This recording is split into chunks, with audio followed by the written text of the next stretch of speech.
Assalamualaikum warahmatullahi wabarakatuh. Alhamdulillahirabbil alamin. Wassalatu wassalamu ala asrofil anbiya'i wal mursalin wa ala alihi wa ashabihi ajmain. Allahumma shalli ala sayyidina Muhammadin wa ala alihi wa sahbihi ajmain. Rabbis shrahli sadri wa yassirli amri wahlul 'uqdatam min lisani yafqahu qawli. Hadirin dan pendengar sekalian yang saya hormati, setiap manusia hendaklah tulus terhadap orang lain, terutama khususnya orang muslim, dengan tidak menyembunyikan sesuatu daripadanya yang dapat mewujudkan jalan kebaikan, menjauhkan dari kejahatan. Rasulullah SAW pernah bersabda, "Inna dinan nasihah." Sesungguhnya agama adalah nasihat. Ada beberapa sikap tulus kepada orang lain. Yang pertama adalah ketika ia dipuji orang, janganlah merasa gembira walaupun pujian itu karena keadaan dirimu. Tapi ucapkanlah alhamdulillahirabbil alamin. Segala puji hanya bagi Allah, Tuhan semesta alam. Jadi pada hakikatnya yang berhak mendapat pujian itu hanya Allah Subhanahu wa taala, bukan yang lain. Yang lainnya barangkali penghargaan atau hadiah, tapi pujian itu sebenarnya hanya untuk Allah. Alhamdulillahirabbil alamin. Segala puji hanya untuk Allah, Tuhan seluruh sekalian alam. Hadirin, apabila ada orang yang memuji kamu, kata Rasulullah, di hadapanmu, maka ambillah pasir. Kemudian lemparkan mukanya dengan pasir itu. Apa artinya ini? Sebab biasanya orang yang dipuji itu lalu sombong. Kepalanya besar. Sehingga kalau kita puji, dia merasa sombong, bahkan bisa merendahkan orang lain. Kemudian yang berikutnya, ketulusan hati itu adalah menasehati orang lain dalam urusan tertentu. Urusan tertentu itu adalah urusan kebaikan, kebajikan. Panggil dia ke tempat yang sepi, dengan perkataan yang lemah lembut, sebaiknya kalau bisa, kalau dia mengerti, gunakanlah sindiran atau perumpamaan. Selain daripada itu, kalau berita itu jelek, buruk,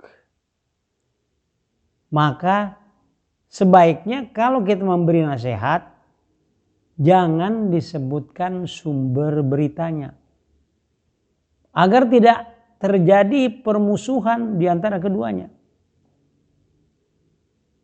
Kalau tidak diterima apa yang kita nasihati itu, mungkin ada yang salah waktu kita memberikan nasihat. Mungkin terlalu keras, mungkin tidak bijaksana. Kemudian jujur dan menepati janji. Sebab sebagaimana kita ketahui, orang-orang munafik itu punya 3 tanda. Ayatul munafiki salasun. Idza hadatsa kadzaba wa idza wa'ada akhlafa wa idza tumina khana. Tanda-tanda orang munafik itu adalah bila dia berkata, pasti banyak kedustaan di dalam perkataannya. Kalau dia berjanji, biasanya dia selalu mengingkari janjinya. Lalu bila dia dipercaya, dia biasanya selalu khianat. Kemudian ketulusan hati itu bisa juga dengan cara memberi salam atau menjawab salam. Rasulullah pernah mengatakan, ucapkan salam untuk setiap muslim. Untuk orang yang bukan muslim, bila dia mengucapkan salam, maka juga harus dijawab. Itu sebenarnya ketulusan hati di dalam ajaran agama Islam. Misalnya, bila orang yang non-Islam mengucapkan Assalamualaikum warahmatullahi wabarakatuh, kita harus menjawabnya. Rasulullah SAW memberikan contoh. Cara menjawabnya itu adalah Waalaikum. Begitu saja. Sebab pernah terjadi di saat Rasulullah dilaporin bahwa kalau ada orang mengucapkan salam kepada kita dengan ucapan Assalamualaikum warahmatullahi wabarakatuh, maka kita harus menjawab Waalaikumsalam. Itu tidak benar. Kita hanya menjawab Waalaikum. Sampai di situ saja. Tidak ada embel-embelnya. Tidak ada tambahannya apa-apa. Bagaimana kalau kita nggak tahu bahwa yang memberikan salam itu orang yang Islam atau bukan orang Islam? Wah, itu persoalan lain. Kalau kita nggak tahu, tidak ada masalah. Tapi kalau kita tahu, kemudian kita menjawab dengan salam seperti yang diucapkan mereka, Waalaikumsalam warahmatullahi wabarakatuh, maka pada hakikatnya kita berdosa. Mendoakan orang lain yang bukan Islam itu dibenarkan. Misalnya kita doakan supaya mereka mendapat petunjuk dari Allah. Kita doakan mereka supaya sembuh dari penyakit. Kita doakan mereka semoga selamat di dalam perjalanan. Kita doakan mereka supaya pernikahan perkawinan itu mawaddah warahmah. Menjadi keluarga sakinah itu boleh. Tapi doa untuk keselamatan tidak boleh. Bukan orang Islam yang tidak mau, tetapi ini karena petunjuk dari Allah dan Rasulnya. Sebab kita ini kan bersyahadat menyaksikan bahwa tidak ada Tuhan kecuali Allah. Dan kita konsisten istiqomah dengan aturan Allah itu. Dan termasuk aturan Rasul. Apa yang dikatakan Allah, apa yang difirmankan Allah, kita ikuti. Yang dilarang kita tinggalkan, kita jauhi, kita larang. Katakanlah misalnya hadirin, kalau misalnya suatu perbuatan yang melanggar aturan Tuhan itu pertama, itu harus dilarang. Kalau kita punya kekuatan, jabatan, pangkat, maka kekuatan, jabatan, dan pangkat itu dipakai untuk menghilangkan, untuk mencegah segala macam kejahatan itu. Tapi kan tidak semua orang punya kekuatan itu. Nah, kalau dia tidak punya kekuatan seperti itu, tidak ada pangkat, tidak ada jabatan dan sebagainya, maka dia harus ngomong. Yaitu dengan ceramah misalnya, dengan tausiah. Tetapi tausiahnya itu supaya dia bisa melaksanakan dengan ketulusan hati. Allah mengajarkan, ud'u ila sabili rabbika bil hikmah wal mau'izatil hasanah wajadilhum billati hiya ahsan. Ajak orang itu kepada jalan Tuhanmu. Ajak orang itu kepada jalan Allah Subhanahu wa taala. Dengan penuh hikmah, dengan penuh kebijaksanaan. Kalau barangkali kita tidak setuju, itu jangan dijawab dengan frontal. Kalau kita tidak setuju, omongkan. Kalau bisa diomongkan juga tidak mempan, Ya paling tidak hati kita yang ngomong bahwa perbuatan itu salah. Kalau hati kita ini tidak menyalahkan, maka kita berdosa. Karena membiarkan. Sebab Allah Subhanahu wa taala menerangkan, ya'muruna bil ma'ruf wa yanhauna 'anil munkar. Ajak kepada kebaikan, kemudian dilarang perbuatan jahat. Bukan dibiarkan. Jadi bukan istilah ajak kepada kebaikan, biarkan dia berbuat kejahatan. Tidak seperti itu. Larang dia berbuat kejahatan. Kemudian untuk masalah salam ini hadirin, itu juga ada aturannya di dalam ajaran Islam. Yang tua ya harus memberi salam kepada siapa? Kepada yang lebih tua. Yang muda harus memberi salam kepada yang tua. Yang berjalan harus memberi salam kepada yang duduk. Yang berkendaraan memberikan salam kepada yang jalan kaki. Yang sedikit memberi salam kepada yang banyak. Kemudian yang berdiri memberi salam kepada yang duduk.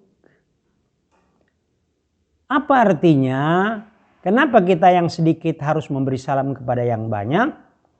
Karena kalau kita memberikan salam yang jumlahnya sedikit memberikan salam, maka orang lain yang banyak itu semua mendoakan kita. Kalau orang yang banyak itu memberi salam ratusan orang, lah kan ribut. Jadi harus yang sedikit memberikan salam kepada yang banyak. Sekali salam kita satu kali, tapi balasannya itu orang yang mendoakan doa kita itu beratus-ratus atau berjuta-juta. Ini rahasianya hadirin. Pendengar sekalian yang dimuliakan oleh Allah Subhanahu wa taala.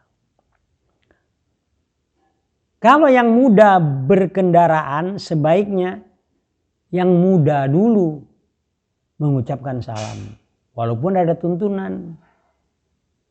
Yang naik kendaraan harus mengucapkan salam kepada yang jalan kaki. Tetapi yang muda ini naik kendaraan. Ya mungkin karena dia pejabat tapi masih muda.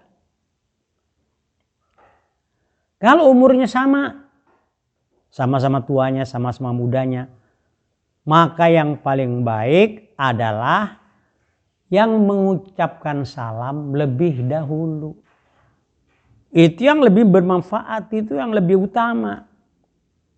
Bisa saja orang lain itu tidak tahu. Ya kitalah. Yang muda yang sedikit inilah kita memberikan ucapan salam. Begitu juga hadirin masuk rumah.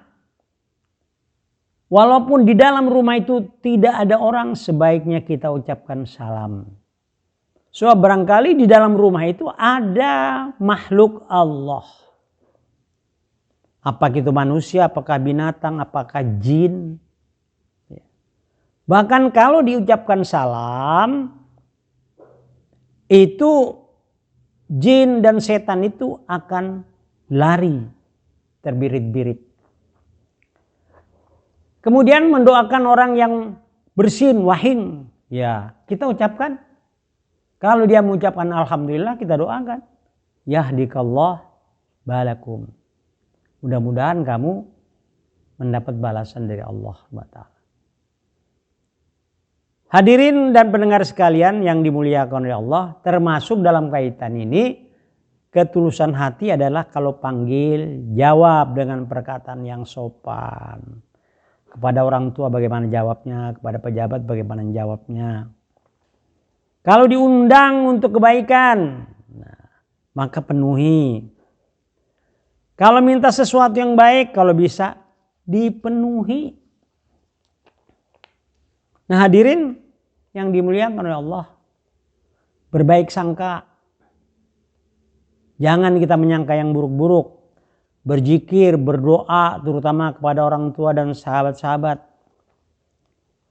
Sebab apabila seorang muslim mendoakan saudaranya tanpa kehadirannya, dia tidak tahu kalau didoakan. Maka kata Nabi, malaikat akan berkata, semoga Allah mengabulkan doamu. Demikian hadirin yang dimuliakan Allah. Mudah-mudahan apa yang saya sampaikan ini bermanfaat. Kurang lebihnya saya mohon dimaafkan. Hadanallahu wa iyyakum ajmain. Assalamualaikum warahmatullahi wabarakatuh.